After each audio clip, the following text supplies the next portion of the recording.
Hello students, মই ৰিহান আৰু আজিৰ ভিডিঅ'ত মই তোমালোকক ক্লাছ 6 হিন্দীৰ যেটো পাঠ 10 নাম বাঘ और बतोही এই পাঠটোৰ সকলো প্ৰশ্ন উত্তৰ একেবাৰে সৰু আৰু সহজ সৰল ভাষাত দিম সেই ভিডিঅ'টো তোমালোকে শেষলৈকে চাই থাকিবা সৰু এই কাৰণে দিম যাতে তোমালোকে সোনকালে মুখস্থ কৰিব পৰা আৰু পৰীক্ষাত ভালকৈ লিখিব পৰা ঠিক আছে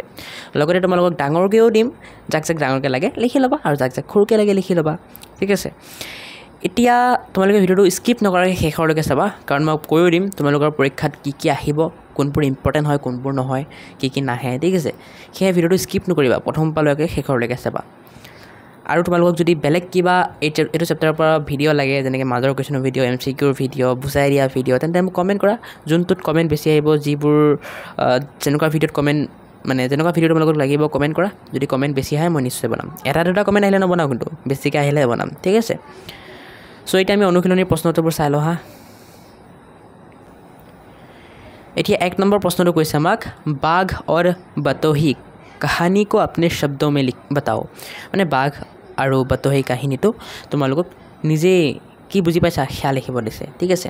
গতিকে এনেকৈ লিখি দিবা এইটো প্ৰশ্ন তোমালোকৰ পৰীক্ষাত নাহে ঠিক আছে এইটো প্ৰশ্ন তোমালোকৰ পৰীক্ষাত নাহে কিন্তু যাক হোমৱৰ্ক কৰিব দিছে স্কুলৰ পৰা লিখি লোৱা एक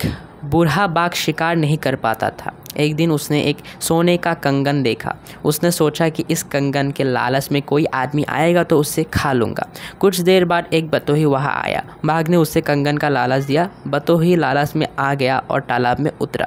वो दलदल में फंस गया तब बाघ ने उस पर हमला कर दिया बतोही को समझ आया कि लालच में आकर उसने बहुत बड़ी गलती की ঠিক আছে এটো মই কাহিনীটো সৰুকৈ লিখি দিছো তোমালোকে লিখি লোৱা এতিয়া নেক্সট খ নম্বৰ মানে 2 নম্বৰ প্ৰশ্নটো কি কৈছে আমাক प्रस्तुत चित्रकथा बाघ और बतोही से हमें क्या सीख मिलती है उत्तर होगा इस कहानी से हमें यह सीख मिलती है कि लालच बहुत बुरी चीज़ है लालच में आकर हम अपना नुकसान कर बैठते हैं मैं तुम्हारे खुदी से तुम्हारे बाघ और बतोही ये चैप्टारटोर পৰা কি শিকিলা তোমালোকে উত্তৰ দিবা যে এই চেপ্টাৰটোৰ পৰা বা এই পাঠটোৰ পৰা আমি শিকিলোঁ যে লালচ বহুত বুৰি চীজ है মানে লালচ বহুত বেয়া বস্তু ঠিক আছে লোভ লালচ মানে লোভ আৰু সেই লোভ যদি আমি কৰোঁ আমাৰ নিজৰে লোকসান হয় এটা 3 নম্বৰ উত্তৰ লিখো यार क प्रश्न कैसे আমাক बूढ़े होने पर बाघ ने क्या तरकीब सोची बुढ़ा होवार पाছত बाघे की आइडिया लगाले माने की बुद्धि खाजिले उत्तर होबो बूढ़े होने पर बाघ ने सोने के कंगन का लालच देकर आदमी को फंसाने का तरकीब सोची ठीक है यार এটা কাম কৰিবা बूढ़े और होने मजत अलपमान स्पेस दी दिबा ठीक है बूढ़े होने पर बाघ ने सोने के कंगन का लालच देकर आदमी को फंसाने की तरकीब सोची এনেকৈ লিখি দিবা নেক্সট খ নম্বৰ আমাৰ কি কৈছে খ নম্বৰ আমাৰ কৈছে बाघ ने किसका लालच देकर बतोही को तालाब में फंसाया बाघे की बस्तुर लालच दी लोभ दी बतोहीक নিজৰ জালত ফসালে ঠিক আছে उत्तर হ'ব बाघ ने सोने का कंगन का लालच देकर बतोही को तालाब में फंसाया बाघे সোণৰ খাৰুৰ লোভ দি পেলাই बतोहीक तालाबत माने पुखुरीत फसाई दिले ठीक है पुखुरीत फसाई दिले माने तार जालत फसाई दिले आरो केटो नेक्स्ट बाघ की बातें सुनकर बतोही ने क्या किया उत्तर होगा बाघ की बातें सुनकर बतोही लालच में आ गया और तालाब में उतरकर कंगन लेने चल पड़ा माने তোমালোকক কৈছে বাঘৰ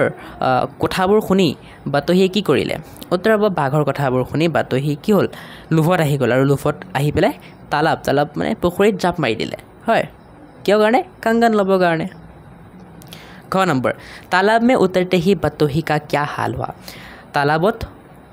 নামাৰ পিছত बतोहीৰ কি হাল হ'ল उत्तर होगा तालाब में उतरते ही बतोही दलदल में फंस गया तालाबत नामार पाछते बतोही की हल दलदलत फंसी गल दलदल माने एनुका बुका जत तुम भरी दिया बा तुम जो खोजकाब लोৱা तुम सोमाय जाय থাকিবা ठीक है और सोमाय तुम गोटे पुट खाई जाबा एनुका बता एनुका बस्तु दलदल नेक्स्ट 9 नंबर आखिरकार बाघ ने बतोही का क्या हाल किया उत्तर होगा आखिरकार बाघ ने उसे मार डाला মানে তোমালোকক সুধিছে যে বাঘে লাষ্টত বাতোহিৰ লগত কি কৰিলে তোমালোকে জানাই অবভিয়াছলি যে বাঘে লাষ্টত বতহীৰ লগত কি কৰিলে তাক মাৰি পেলালে আৰু সেইটোৱেই উত্তৰটো সেইটোৱেই এতিয়া 4 নম্বৰ কি কৈছে आओ समूह में बैठकर वाक्य बनाने का खेल खेले মানে তোমালোকক বাক্য বনাব দিছে চোৱা আমিতো 1 নম্বৰ 2 নম্বৰ 3 নম্বৰখিনি চালোই হয় এতিয়া আমাক 4 নম্বৰখিনি কি কৰিছে এই শব্দবোৰ দি বাক্য বনাব দিছে ঠিক আছে তাৰ আগতে মই কৈ দিও তোমালোকৰ ইম্পৰ্টেন্ট কোনবোৰ জানা ইম্পৰ্টেন্ট হয় এইটো 2 নম্বৰটো ইম্পৰ্টেন্ট হয় আৰু 3 নম্বৰ গোটেইখিনি ইম্পৰ্টেন্ট হয় গতিকে পৰীক্ষাত এবোৰ আহিবই চাই যাবা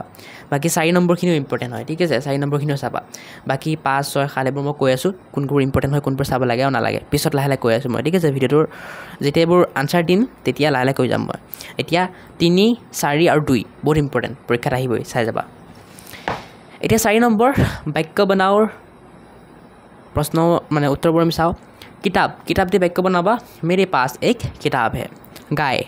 उसके घर एक गाय है मकान यह मकान बहुत बड़ा है कलम मेरी कलम नीली है बहन मेरी बहन स्कूल जाती है ठीक है এনেকৈ বাক্য লিখি দিবা হৈ যাব এতিয়া নেক্সট 5 নম্বৰ इन्हें पढ़ो समझो और लिखो माने মোটৰবোৰ দিছো তোমালোকক প্ৰশ্নত কি কৈছে চোৱা তোমালোকক এই যুক্তাক্ষৰ বনাব দিছে বনাই পেলাই সেই যুক্তাক্ষৰ দি তিনটা শব্দ লিখিব দিছে যুক্তাক্ষৰবোৰ বনাই দিছে ইয়াত বাৰু তোমালোকক সেই যুক্তাক্ষৰটো ব্যৱহাৰ কৰি তিনটা শব্দ লিখিব দিছে যেনেকৈ এইটো এই যুক্তাক্ষৰটো দি মনুষ্য ভৱিষ্য ভাষ্য তিনটা শব্দ হয় তেনেকৈ এই যুক্তাক্ষৰটো দি তিনটা শব্দ লিখিব দিছে এই যুক্তাক্ষৰটো দিও মই লিখি দিছো চোৱা এইটো দি তিনটা শব্দ হ'ব युद्ध शुद्ध बुद्ध এইটো দি হ'ব বিদ্যা বেদ সদ্য ঠিক আছে নেক্সট আৰু এটা আছিল ন আৰু এটা আছিল এটো দি হ'ব কষ্ট শ্ৰেষ্ঠ নষ্ট সো তোমালোকে লিখি লোৱা এতিয়া খ নম্বৰ 5 নম্বৰ কত আমি চালো এতিয়া খ নম্বৰ তো আমাক কি কৈছে এক হসৈকাৰ দীৰ্ঘকাৰ হসৌকাৰ দীৰ্ঘকাৰ এবোৰ কাৰ দি পেলাই আমাক শব্দ বনাব দিছে ঠিক আছে এবোৰ কাৰ লগ লগোৱা শব্দ বনাব দিছে সো হসৈকাৰ লগ লগাই চিত্ৰ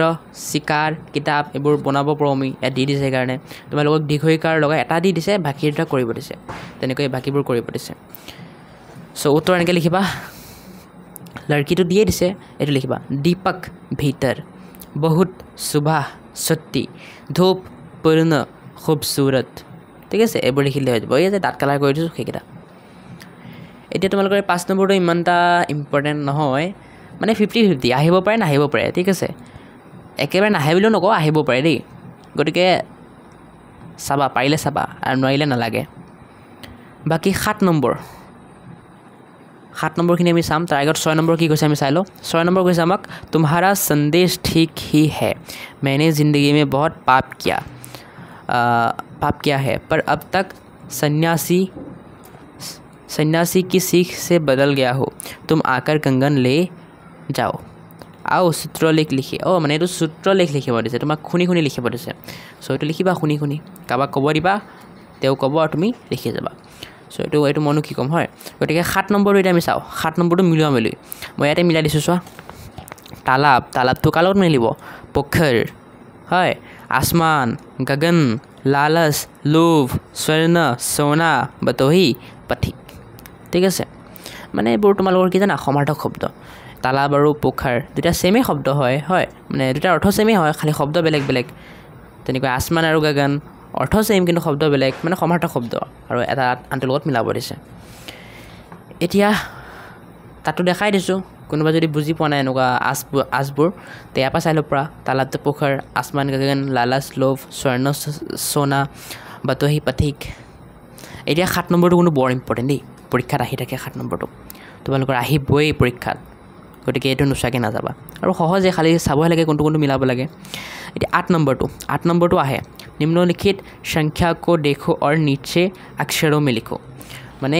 এর সংখ্যাবোৰ দিয়া আছে যে এই সংখ্যাবোৰ আখৰেৰে লিখিব দিছে ঠিক আছে ইয়াত আখৰেৰে লিখিব দিছে সো এবোৰ আহে কিন্তু দেই 50-50 চান্স আছে আহিব পাৰে না আহিব পাৰে গতিকে পাইলে চাই যাবা এতিয়া মই কৈ দিছো চোৱা এটো মানে কি 16 এটো মানে কি 15 এটো মানে কি 27 এটো মানে কি 21 এটো মানে কি 14 ঠিক আছে তোমালোকে লিখি লবা এতিয়া 9 নম্বৰ আমাৰ কি কৈছে ইয়াত চাই লওঁ আও ইহ ভি জানে 9 নম্বৰ তোমালোকক পঢ়িব দিছে ঠিক আছে বাকি প্ৰশ্ন নহয় একো পঢ়িব দিছে খালি 10 নম্বৰ আও পঢ়ে और समझे তোমালোকক পঢ়িব দিছে আৰু 10 নম্বৰ বুজি পাব দিছে আৰু লাষ্টত কৈছে এইবোৰ বুজা হোৱাৰ পিছত তোমালোক কি কৈছে इसी तरह तुम भी 2 বাক্য বনাও তোমাকো দুটা বাক্য বনাব দিছে এনেকুৱা সেম কো ব্যৱহাৰ কৰি তোমাকো দুটা বাক্য বনাব দিছে ঠিক আছে মই লিখি দিছো চোৱা কত গল बच्चों को दूध पिलाओ চোৱা কো আছে নাই আছে কুত্তে को हड्डी दो কো আছে নাই আছে ঠিক আছে বাকি 10 নম্বৰটো ইম্পৰ্টেন্ট নহয় পৰীক্ষাত নাহে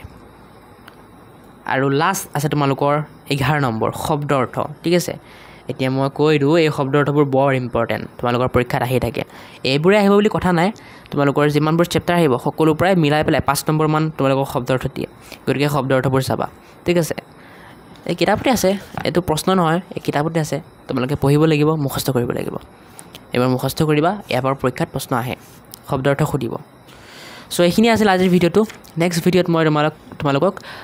পাঠ 11 প্ৰকৃতি কা সন্দেশ এই পাঠটো পঢ়াম গতিকে তোমালোকে চেনেলটো সাবস্ক্ৰাইব কৰি লবা আৰু ভিডিওটো লাইক কৰি এটা ধুনীয়া কমেন্ট কৰি দিবা ঠিক আছে আজিলৈ এইখিনি সামৰণি মাৰো বাই বাই